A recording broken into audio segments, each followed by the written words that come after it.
there, it's Hillary and welcome back to the Creative Faith YouTube channel. Today I'm excited to bring you guys a video using my Jonah kit, and we are going to be using a coffee filter to use this for kind of a creative way of making an ocean or water.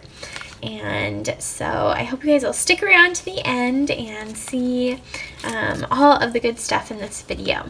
I wanted to give you guys a little update. This video is coming out June 13th, 2020, and I am hoping next week to have a restock of the physical Jonah kits that were in my Etsy shop. So definitely stay tuned for that. But also, you guys, even later on after that, you can always pick up this Jonah devotion book on Amazon, and it has free Amazon Prime shipping, which is really awesome. And you can pick up the coordinating printable in my Etsy shop. So I will link these two resources for you guys in the description box below. So that is another awesome way to jump in and dive into this amazing Jonah devotion book that I wrote. And so I thought I would start off by giving just a quick flip through of how I've been using it. So I love starting my projects with a prayer. And this is a prayer amen sticky note set in my Etsy shop. I only have a handful left, so I'll link it in the description box below, but definitely pick them up if you've had your eye on it. And so I would definitely encourage you guys also, whenever you start a new project, to take it to God in prayer. Next, what I did is, this is my Bible study prompts printable, and I printed the plain version, and so it has a lot of great prompts that are perfect as we dive into the book of Jonah. And so one of the prompts is a book overview, and so I printed it off and I used Distress Oxides and makeup brushes from the Dollar Tree to blend it together. And so the plain Bible study prompts printable is awesome because you can use watercolor, Distress Oxide ink, colored pencils to color the background the exact color that you want. So I will link that printable in my Etsy shop in the description box. And so it just walks through title, author, date written, purpose, major themes, and favorite verses. And I did some decorating. And then this is a prayer request sticky note from my friend Allie Scraps. I'll link those in her shop. And I found this great little breakdown from a pastor. It says Jonah 1, running from God, Jonah 2, running to God, Jonah 3, running with God, and Jonah 4, running against God. So I just like that little breakdown as I was studying the book of Jonah, and I wanted to include that. And so I've done a couple of the devotions, not all of them yet, but I did do this one on Jonah chapter 1, obedience and direction. I wrote out a prayer asking God to help me obey. And then this is one of the printables, and I use markers to color it. And then my friend Allie also has these coordinating prayer request printables in her shop that match the Jonah kit, and so I love the watercolor background, and so I'll link those in her Etsy shop. And on printables in her shop, you guys can use the code CreativeFaith30, I think is what it is. I'll put the code on the screen here, but I'm pretty sure that's what it is, and so you can pick these up for a discount. And then I still haven't done the second part of chapter 1 yet. And then chapter 2 is all about prayer, and that is what we are going to focus on today. And so this is an example of how I've used the coffee filter.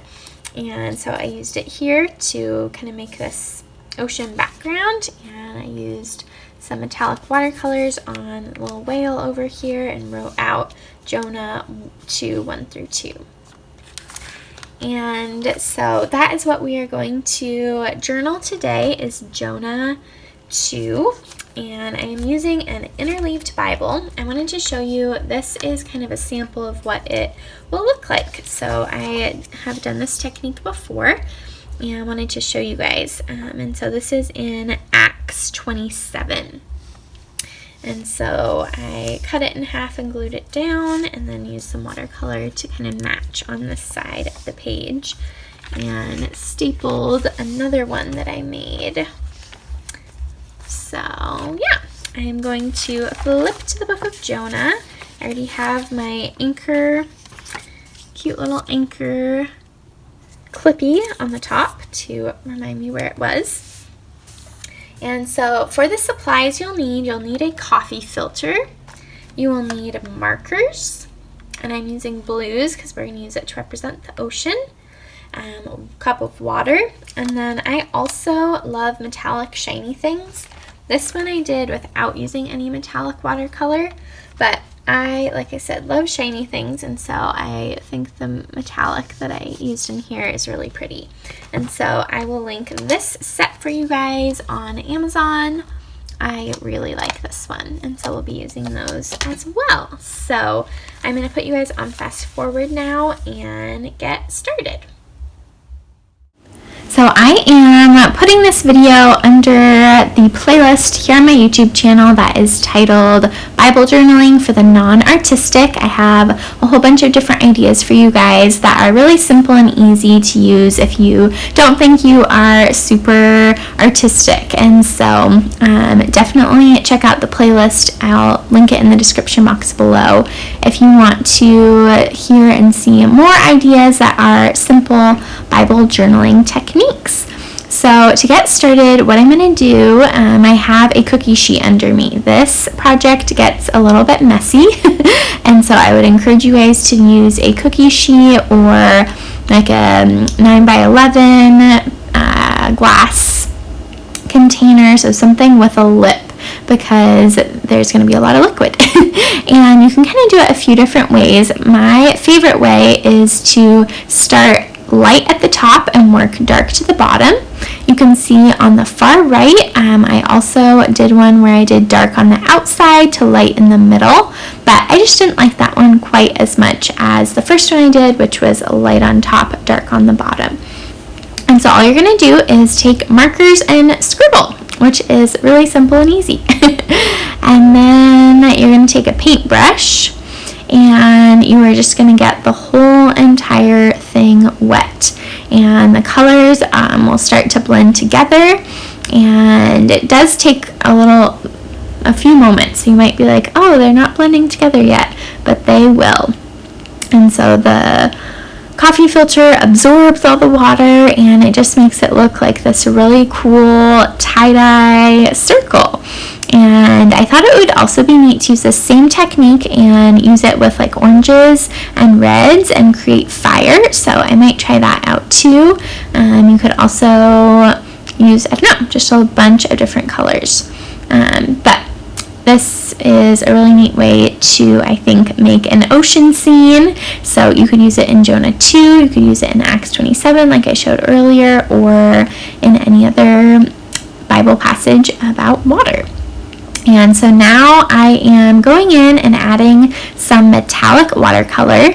This is not necessary, but I, like I said earlier, love sparkly things, and so I am adding some different colors and layers. I'm not covering the whole thing, I'm just kind of doing it in little parts and pieces. And you could also go in and do this and add like normal watercolors if you wanted it darker too. So then off camera, I used a dryer and got it all dry, and you can see here's the final product.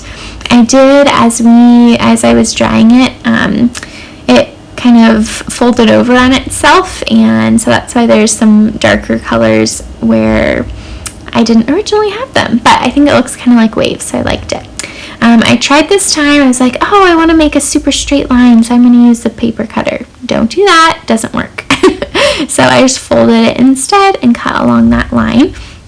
And I purposely wanted it to be more than half. I wanted it to cover more of the page than when I did this same technique earlier, and so that's why I didn't. You could fold it in half if you wanted it exactly in half, but I did want it to be just a little bit bigger.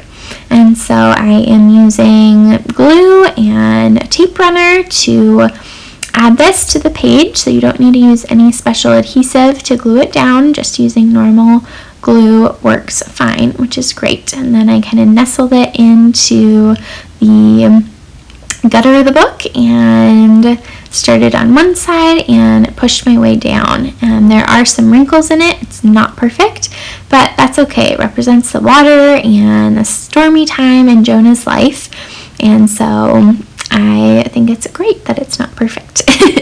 And then this whale is from my Jonah printable, which, like I said, you can pick up in the description box below in my Etsy shop. So now what I'm going to do is on the other side of the page, use the same metallic watercolors and continue the ocean scene. And so I'm going to use the same light colors on the top and dark colors on the bottom. So this section in Jonah is one of my favorite parts because you have Jonah kind of learning a lesson and crying out to the Lord. This section reminds me that God hears our prayers no matter what mistakes we've made and no matter what kind of trials or storms or dark places, right? Jonah was in the middle of the belly of a fish. So no matter what dark places we are in, God hears our prayers. And it feels like our world is kind of crazy right now, kind of full of evil and darkness and sickness. And so I would just encourage you guys, though, to cry out to the Lord in prayer. And He is listening. He is hearing you.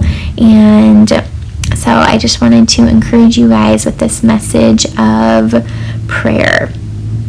So here is the kind of final page on the left with the watercolor, and then now I am adding the paperclip tab to the top. It has the cute little anchors. This did come in the physical Jonah kit, and so I just love the kind of anchors to remind ourselves to be anchored to God, anchored in our faith no matter what is happening in our lives. I also love using the round edge to write and journal. You guys saw that in my Acts 27 passage, and so I thought it'd be neat to write the date today on the outer edge. So you could write a prayer along the outer edge, you could write out some of the verses from Jonah along that curved edge, and I just think it looks really cool when you do that. And so I'm going through and just underlining the key passages and parts of Jonah 2 that jump out at me. I love how verse 2 says, I called out to the Lord in my distress, and you heard my voice. You brought up my life from the pit, O Lord my God. So just so many amazing verses for us to remember. And then I use these Sweet and Sassy stamps. I will link these in the description box below. They are one of my favorite alphabet stamps with VersaFine ink to write out God hears our prayers. So I hope this gave you guys a fun idea on how to use a coffee filter in Bible journaling. Be sure to pick up the Jonah devotion and coordinating printable. And don't forget to hit the subscribe button and the bell notification. And be sure to give this video a big thumbs up. I pray it encouraged you and gave you a fun and creative way to use something in your kitchen. Be sure to tag me on Instagram @CreativeFaithCo if you try out this technique, and I'll see you in the next video. Bye!